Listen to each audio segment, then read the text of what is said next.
comparison that tells you everything you need to know about the state of priorities in this country. We filed 2 identical access to information requests with the RCMP. One asked for briefing notes prepared for the commissioner in 2024 about anti-Semitism, the other for briefing notes about Islamophobia.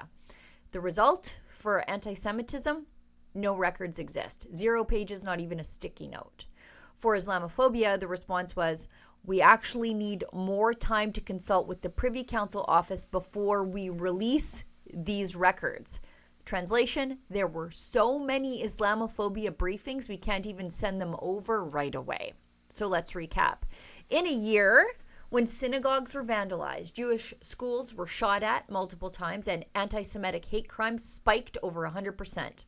The RCMP commissioner didn't receive a single internal memo on the issue. But there were so many Islamophobia briefings that the government needs an extension to sort through them all. You can't make this stuff up. Let's put it into context for you.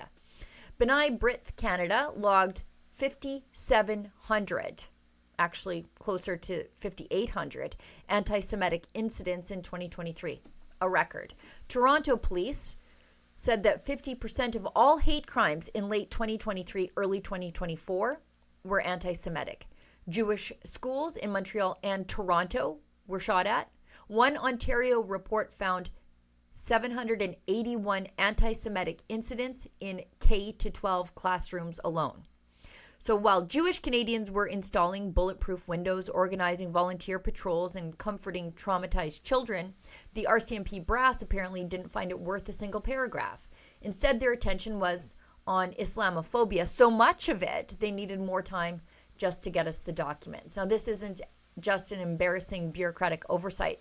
It's an institutional decision to treat one form of hate as politically useful and another as inconvenient. Because anti-Semitism doesn't check the right boxes on the DEI scorecard. It doesn't trend with government-funded influencers or show up in Heritage Canada's TikTok strategy. So it gets ignored by the cops, by the government, and until bullets start flying, by the media. Deborah Lyons, the Trudeau-appointed special envoy on anti-Semitism, resigned 3 months early in July 2025. She cited deep disappointments. Wonder what one of them was. Maybe that the phone call was coming from inside the house. Maybe because she didn't raise these issues with the RCMP according to the lack of records that the RCMP has. Maybe it was the fact that the RCMP was being briefed up and down about Islamophobia while literally nothing was said internally about Jews getting shot at. Even the Fed's own official on anti-Semitism couldn't move the needle inside Canada's National Police Force, but I'm not even sure she tried. This isn't just about paperwork. It's about who gets protection and platformed and who gets ignored. The RCMP had time to brief the commissioner multiple times on Islamophobia in 2024, so many briefings are still being cleared for release. But anti-Semitism, the deadliest, oldest form of hate, nothing. That's not just a clerical failure. That's a moral one. For Rebel News, I'm Sheila Gunry.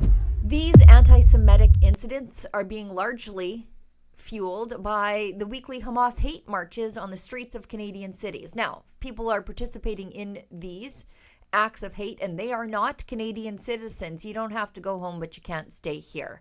To sign our petition calling on the deportation of non-citizen participants in these hate marches, please go to deporthamas.com.